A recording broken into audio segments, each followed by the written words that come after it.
दिनों तक चलने वाले सोमनाथ स्वाभिमान पर्व का शुभारंभ। प्रधानमंत्री ने लोगों से अपनी तस्वीर #सोमनाथ स्वाभिमान पर्व के साथ साझा करने की अपील। प्रदेश भाजपा अध्यक्ष बाबूलाल मरांडी ने कानून व्यवस्था को लेकर उठाए सवाल। कहा, आदिवासी समाज को सुरक्षा प्रदान करने में राज्य सरकार विफल। शहीद शेख भिखारी और टिकैत उमराव सिंह का बलिदान दिवस आज। केंद्रीय मंत्री अन्नपूर्णा देवी, रक्षा राज्य मंत्री संजय सेठ और पूर्व मुख्यमंत्री बाबूलाल मरांडी ने दी श्रद्धांजलि। और राष्ट्रीय स्कूली तीरंदाजी प्रतियोगिता में झारखंड के तीरंदाजों ने 2 स्वर्ण और 1 रजत पर साधा निशाना। महिला एचआईएल में आज रांची रॉयल्स और एसजी फाइटर्स के बीच मुकाबला।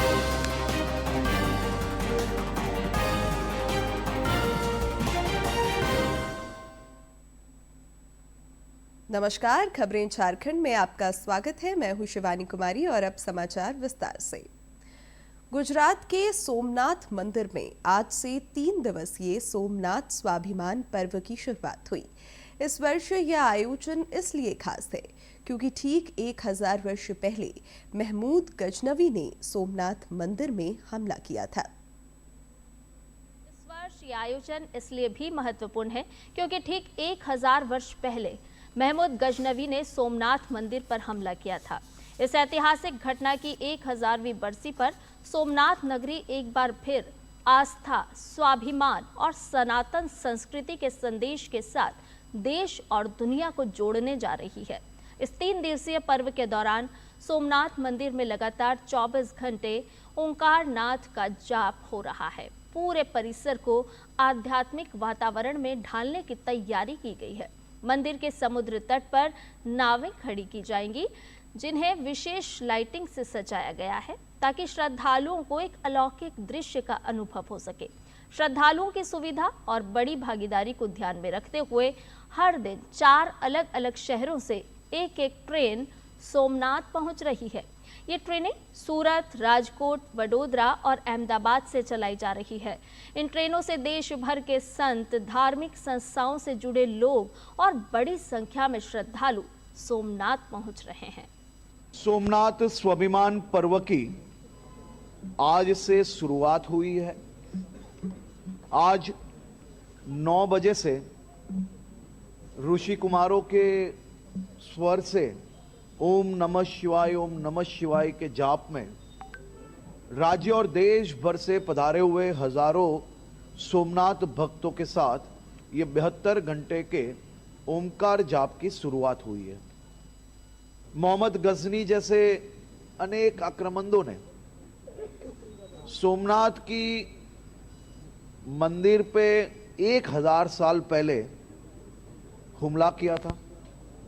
उन्होंने हमारी सोमनाथ की इमारतों को जरूर से ठेस पहुंचा पाए, लेकिन मोहम्मद गजनी जैसे अनेक आक्रमणों ने अनेक कोशिशों के बावजूद हमारी आस्था को वो आज तक कुछ नहीं कर पाए।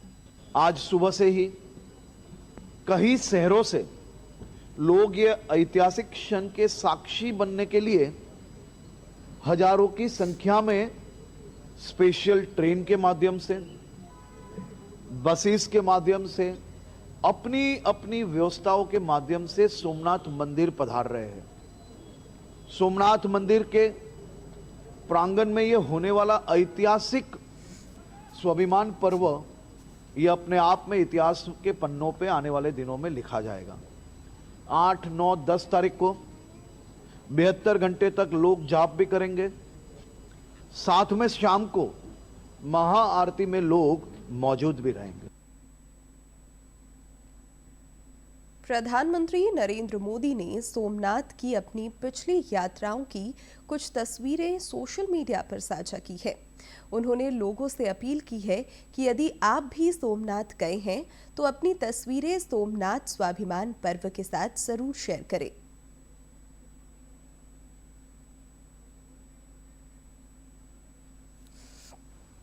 वहीं एक संदेश के जरिए प्रधानमंत्री नरेंद्र मोदी ने कहा कि सोमनाथ स्वाभिमान पर्व का ये अवसर भारत माता के उन असंख्य सपूतों को स्मरण करने का पर्व है जिन्होंने कभी अपने सिद्धांतों और मूल्यों से समझौता नहीं किया। समय कितना ही कठिन और भयावह क्यों न रहा हो, उनका संकल्प हमेशा अडिग रहा। हमारी सभ्यता और सांस्कृतिक चेतना के प्रति उनकी निष्ठा अटूट रही। अटूट आस्था के 1000 वर्ष का ये अवसर हमें राष्ट्र की एकता के लिए निरंतर प्रयासरत रहने की प्रेरणा देता है।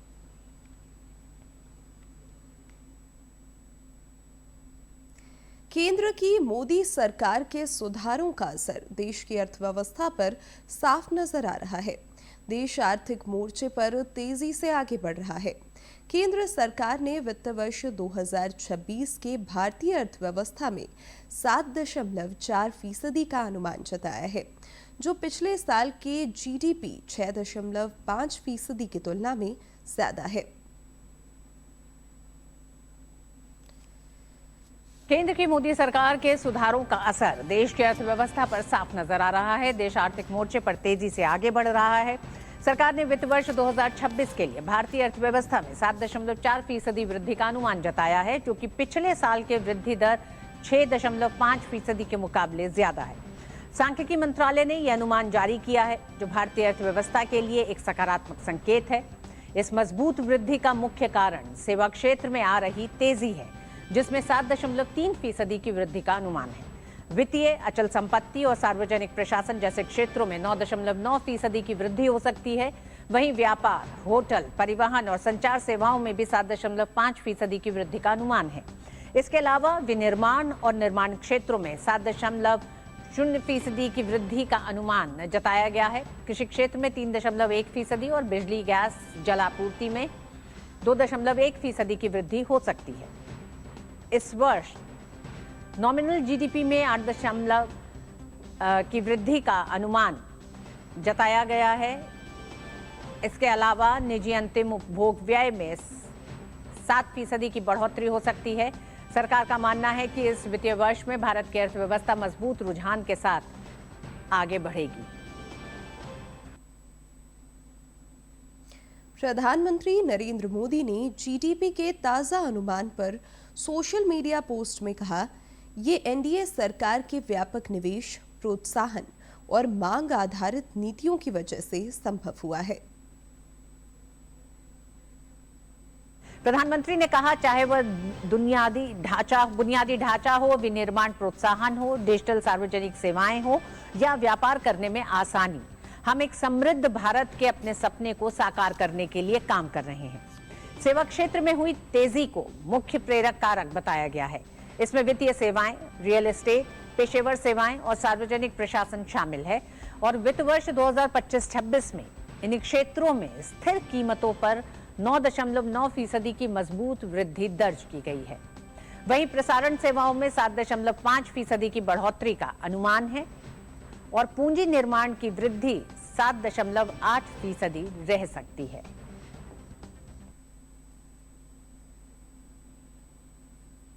विकसित भारत युवा नेता संवाद कार्यक्रम कल नई दिल्ली के भारत मंडपम में आयोजित होगा। खेल और युवा मामलों के केंद्रीय मंत्री डॉक्टर मनसुख मांडविया ने सोशल मीडिया पोस्ट में कहा कि यह कार्यक्रम युवाओं को आगे बढ़कर नेतृत्व करने, चुनौतियों का सामना करने और देश के भविष्य के निर्माण की रूपरेखा में योगदान देने के लिए सशक्त बनाएगा। उन्होंने कहा कि इस 4 दिवसीय कार्यक्रम में देश भर के युवा नेता प्रधानमंत्री नरेंद्र मोदी के साथ विकसित भारत के दृष्टिकोण पर विचार साझा करेंगे। राज्यपाल संतोष कुमार गंगवार से लोक भवन में आज रांची प्रेस क्लब के अध्यक्ष शंभुनाथ चौधरी के नेतृत्व में 5 सदस्यीय प्रतिनिधि मंडल ने मुलाकात की। इस दौरान प्रतिनिधि मंडल ने राज्यपाल को सेवानिवृत्त पत्रकारों के लिए पेंशन स्कीम समेत पत्रकारों के हित से जुड़ी 4 सूत्री मांग पत्र सौंपा। प्रतिनिधि मंडल में प्रेस क्लब के उपाध्यक्ष, सचिव, संयुक्त सचिव और कार्यकारिणी सदस्य शामिल थे। राज्यपाल के अपर मुख्य सचिव नितिन मदन कुलकर्णी ने लोक भवन के बिरसा मंडप में 12 जनवरी को राष्ट्रीय युवा दिवस के अवसर पर आयोजित होने वाले रक्तदान महायज्ञ की तैयारियों को लेकर समीक्षा बैठक की।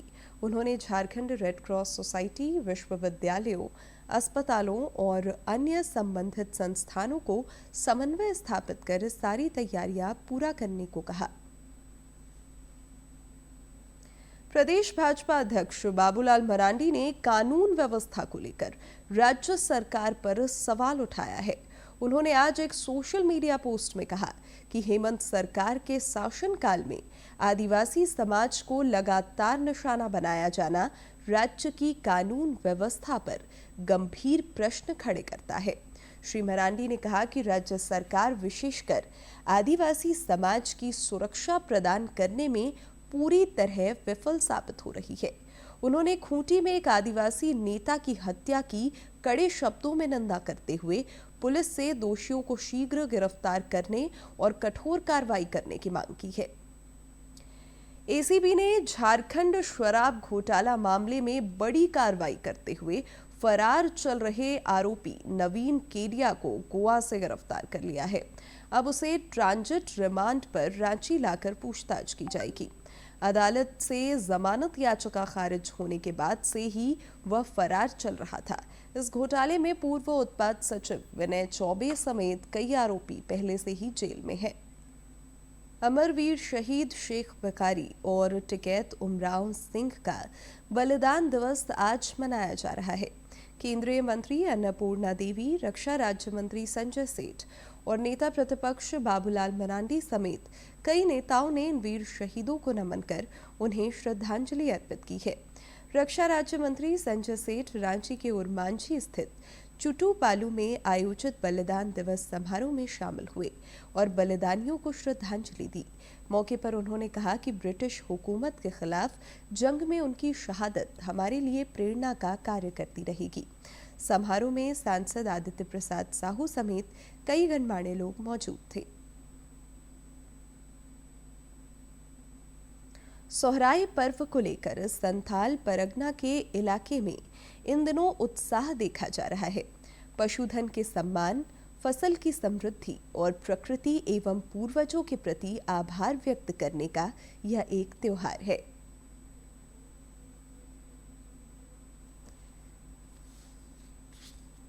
दुमका में सोहराय पर्व की धूम देखी जा रही है।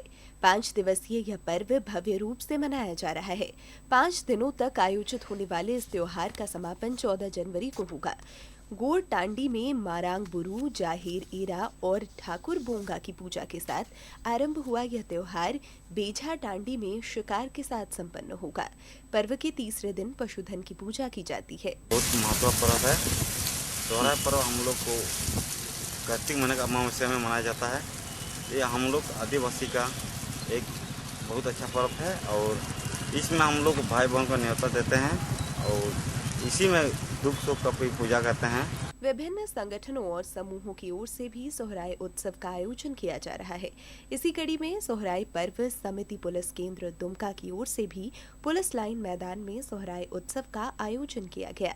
पुलिस मेंस एसोसिएशन के अध्यक्ष कुणाल किशोर ने कहा कि विगत 8-10 सालों से सोहराय पर्व पुलिस परिवार के बीच आयोजित किया जा रहा है, जिसमें सभी बड़े उत्साह से भाग लेते हैं। कभी इस तरीके का त्यौहार करीब से देखने को नहीं मिला है, लेकिन पिछला साल इस तरह से प्यार मिला है और खुशी हम सबसे ज़्यादा हमें लगता है कि कितना जल्दी आए और ये भीड़ और ये हर्ष उल्लास के साथ हम सब ये त्यौहार मनाएं।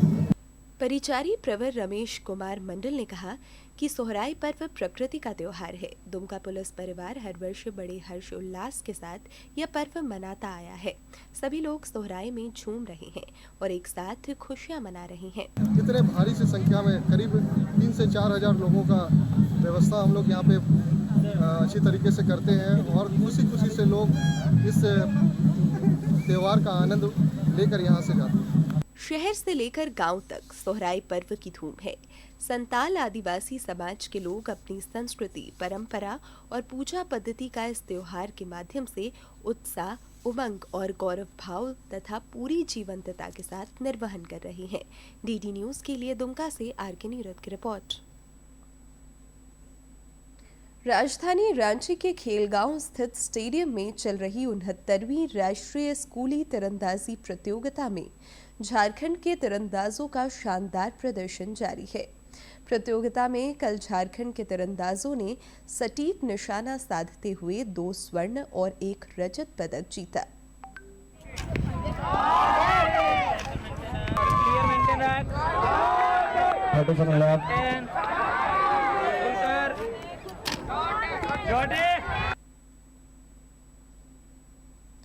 रांची के मोराबादी स्थित मरांग गोम के जयपाल सिंह एस्ट्रोटर्फ स्टेडियम में खेला जा रहा महिला एचआईएल का रोमांच अब अंतिम चरण में है।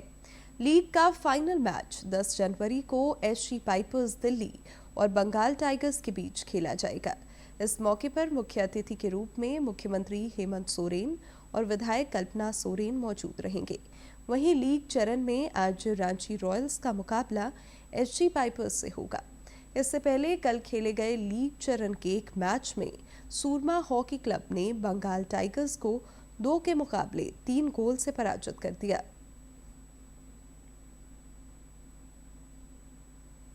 पूर्वी क्षेत्र अंतर विश्वविद्यालय फुटबॉल पुरुष प्रतियोगिता में कल खेले गए मैच में रोमांचक परिणाम देखने को मिले। पहले मुकाबले में पाटलिपुत्रा विश्वविद्यालय ने बेहरामपुर विश्वविद्यालय को 1-0 से पराजित कर शानदार जीत दर्ज की। वहीं बांकुरा विश्वविद्यालय ने फकीर मोहन विश्वविद्यालय को 4-1 से हराया। एक अन्य मुकाबले में संबलपुर विश्वविद्यालय और वेस्ट बंगाल स्टेट विश्वविद्यालय के बीच कड़ा संघर्ष देखने को मिला, जिसमें संबलपुर विश्वविद्यालय ने पेनल्टी शूटआउट में 7-6 से जीत हासिल की। वहीं विनोबा भावे विश्वविद्यालय ने श्री श्री विश्वविद्यालय को 10-0 के बड़े अंतर से पराजित किया। पलामू के हुसैनाबाद में कल रात जपला छतरपुर रोड स्थित एक दुकान में भीषण आग लग गई। कड़ी मशक्कत के बाद दमकल की कई गाड़ियों ने आग पर काबू पाया। आग के कारण दुकान में रखे washing machine, refrigerator, LCD TV, room heater, blower, AC सहित कई अन्य कीमती इलेक्ट्रॉनिक सामान पूरी तरह जलकर राख हो गए।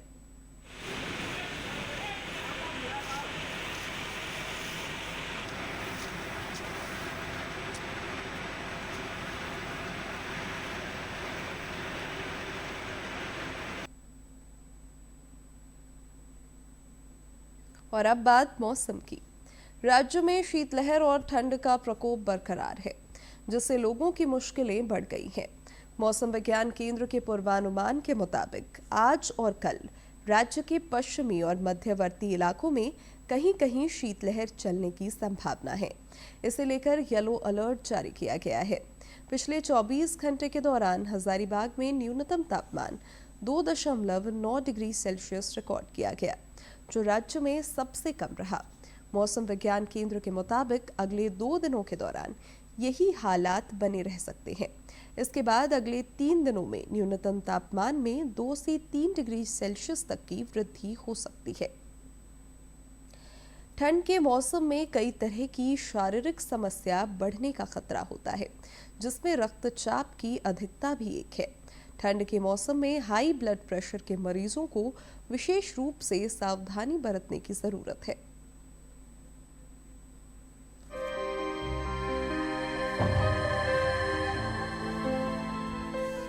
सर्दियों के प्रभाव से कई तरह की शारीरिक समस्याओं और बीमारियों की संभावना बढ़ जाती है। लोगों को जोड़ों में दर्द परेशान करता है, दमा और श्वसन रोगों का खतरा बढ़ता है। वहीं फ्लू की समस्या भी सर्दियों में अधिक होती है।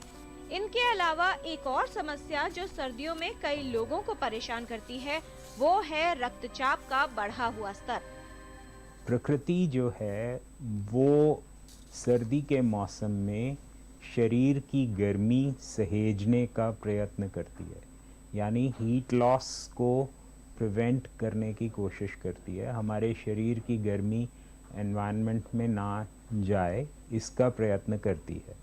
और इसके चलते जो हमारे हाथ पैरों की धमनियां हैं, जो खून की धमनियां हैं, वे सिकुड़ जाती हैं, जिसे हम वेज़ोकंस्ट्रिक्शन कहते हैं आम भाषा में। इससे फ़ायदा शरीर को ये होता है कि शरीर का हीट लॉस कम हो जाता है, लेकिन नुकसान ये होता है कि इस प्रक्रिया को लाने के लिए और रखने के लिए शरीर को अपना ब्लड प्रेशर बढ़ाना पड़ता है, अपना हार्ट रेट बढ़ाना पड़ता है। उच्च रक्तचाप होने पर स्ट्रोक की संभावना होती है, हृदयाघात का खतरा होता है, एन्यूरिज्म हो सकता है। इसका प्रभाव आंखों पर पड़ता है और आंखों की दृष्टि प्रभावित हो सकती है। इसके अतिरिक्त गुर्दे पर प्रभाव होता है। उच्च रक्तचाप के कारण गुर्दे खराब होने की समस्या हो सकती है। वहीं उच्च रक्तचाप से प्रभावित व्यक्ति के याददाश्त में कमी भी हो सकती है और उसे डिमेंशिया हो सकता है। ऊपर वाला ब्लड प्रेशर यानी सिस्टोलिक ब्लड प्रेशर यदि 120 के नीचे रहे तो उसे नॉर्मल मानते हैं, और जो डायस्टोलिक ब्लड प्रेशर है, नीचे वाला ब्लड प्रेशर है, वो 80 के नीचे रहे तो उसे हम नॉर्मल मानते हैं। किसी व्यक्ति का ब्लड प्रेशर ऊपर वाला 140 के ऊपर है और नीचे वाला 90 के ऊपर है तो वो हाइपरटेंशन यानी उच्च रक्तचाप का मरीज है। रक्तचाप का स्तर सर्दियों में अधिक होता है क्योंकि कम तापमान रक्त वाहिकाओं को संकीर्ण कर देता है, जिससे रक्तचाप का स्तर बढ़ जाता है। सर्दी से बचें। यदि आपको लगता है कि आपके हाथ पैर ठंडे हो रहे हैं तो अपने हाथों को मलें ताकि उन्हें गर्म रखा जा सके। आप उन्हें हल्का सेक भी सकते हैं, और गर्म रखने के लिए अपने ब्लड प्रेशर की दवाइयाँ ज़रूर चेक करते रहें। समुचित मात्रा में तरल पदार्थ का सेवन करें, ख़ासतौर से वार्म जो गर्म पदार्थ हैं जैसे चाय है या गर्म पानी है। इसके अलावा दवाएं समय पर लीजिए। सर्दियों में शारीरिक सक्रियता में कमी या नमक का अधिक मात्रा में सेवन रक्तचाप को बढ़ाने में सहयोग दे सकता है। यदि आप उच्च रक्तचाप से ग्रस्त हैं, तो सर्दियों के मौसम में विशेष सावधानी रखें। साथ ही ऐसे उपाय करें जिससे सर्दियों में आपका रक्तचाप नियंत्रित रहे। किरण भारद्वाज, डीडी न्यूज।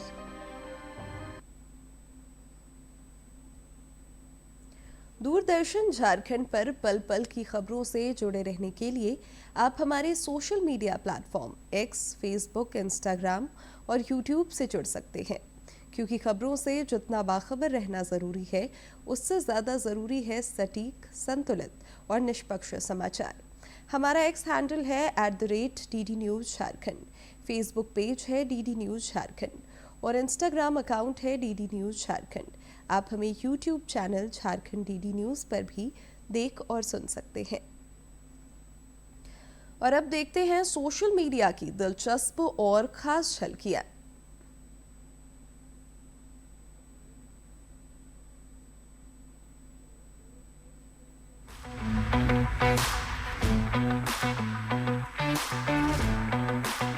कौन सोच सकता था कैश के बिना पेमेंट हो जाएगा? कौन सोच सकता था एक टैप में पूरी दुनिया हाथ में आ जाएगी? इंडिया ने ये कर दिखाया। और अब नेक्स्ट बिग लीप AI। पर एक सवाल है, AI सिर्फ एक्सपर्ट्स के लिए, सिर्फ कोडर्स के लिए? बिल्कुल नहीं। माननीय प्रधानमंत्री श्री नरेंद्र मोदी जी के विजन से शुरू हो रही है एक नेशन वाइड मूवमेंट, जहां AI सीखेगा हर भारतीय। बच्चे, युवा, प्रोफेशनल्स, हर शहर, हर गांव। इस मिशन का पहला स्टेप है युवा AI फॉर ऑल।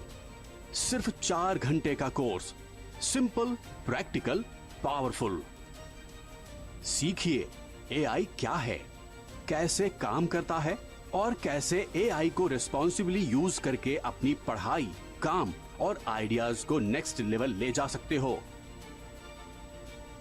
सब कुछ बिल्कुल फ्री। घर बैठे कोर्स कंप्लीट करो और पाओ गवर्नमेंट ऑफ इंडिया का सर्टिफिकेट।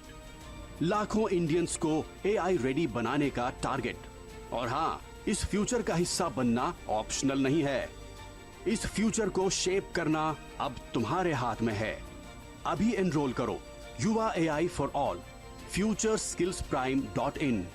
QR कोड स्कैन करो और AI के साथ विकसित भारत के सफर में जुड़ जाओ। सीखो, सोचो, बनाओ AI के साथ। जय हिंद। तेलंगाना के एक बुनकर ने एक ऐसी शॉल बनाई है जो डिजिटल इंडिया की वानगी प्रस्तुत कर रही है।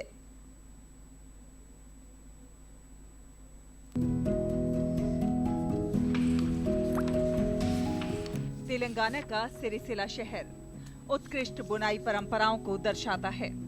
हैदराबाद से लगभग 140 किलोमीटर दूर ये छोटा सा शहर लगभग 20,000 बुनकर परिवारों का घर है जो पावरलूम पर निर्भर हैं। यहाँ के बुनकर नवीन बुनाई परंपराओं के साथ प्रयोग करते हैं और अक्सर अपने उत्कृष्ट काम से सुर्खियां बटोरते हैं।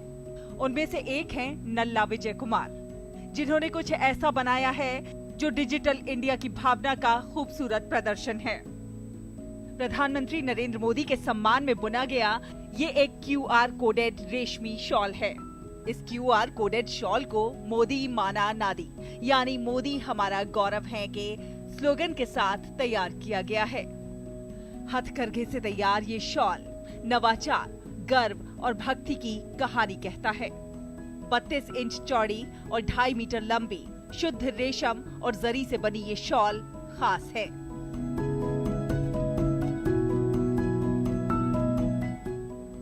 इसे स्मार्टफोन से स्कैन कीजिए और ये प्रधानमंत्री नरेंद्र मोदी के कार्यकाल की प्रमुख उपलब्धियों को उजागर करने वाली एक डिजिटल गैलरी को खोल देता है। अयोध्या राम मंदिर उद्घाटन, Chandrayaan 3 mission, Vande Bharat express, operation सिंदूर और डिजिटल इंडिया और स्वच्छ भारत अभियान, सब कुछ। गौरतलब है कि इससे पहले भी विजय ऑपरेशन सिंदूर की सफलता के बाद तीनों सेनाओं और पहलगाम हमले को दर्शाते हुए एक विशेष शॉल बना चुके हैं। मेरे पिता नल्ला परंदामुलु एक प्रसिद्ध बुनकर थे जो अपनी माचिस के आकार की रेशमी साड़ियों के लिए प्रसिद्ध थे। मैं अनूठी साड़ियों के डिजाइन और राष्ट्रीय ध्वज बनाकर उनकी विरासत को आगे बढ़ा रहा हूं और मुझे इसके लिए कई पुरस्कार मिले हैं। मैंने ऑपरेशन सिंदूर शॉल डिजाइन किया था जिसे प्रधानमंत्री नरेंद्र मोदी को भेंट किया गया था। कहते हैं कि ऐसी कुशलता रातों रात नहीं आती। अब अंत में मुख्य समाचार एक बार फिर। 3 दिनों तक चलने वाले सोमनाथ स्वाभिमान पर्व का शुभारंभ। प्रधानमंत्री ने लोगों से अपनी तस्वीर #सोमनाथ स्वाभिमान पर्व के साथ साझा करने की अपील की। प्रदेश भाजपा अध्यक्ष बाबूलाल मरांडी ने कानून व्यवस्था को लेकर उठाए सवाल। कहा, आदिवासी समाज को सुरक्षा प्रदान करने में राज्य सरकार विफल। शहीद शेख भिखारी और टिकैत उमराव सिंह का बलिदान दिवस आज। केंद्रीय मंत्री अन्नपूर्णा देवी, रक्षा राज्य मंत्री संजय सेठ और पूर्व मुख्यमंत्री बाबूलाल मरांडी ने दी श्रद्धांजलि। और राष्ट्रीय स्कूली तीरंदाजी प्रतियोगिता में झारखंड के तीरंदाजों ने 2 स्वर्ण और 1 रजत पर साधा निशाना। महिला HIL में आज रांची रॉयल्स और SG पाइपर्स के बीच मुकाबला।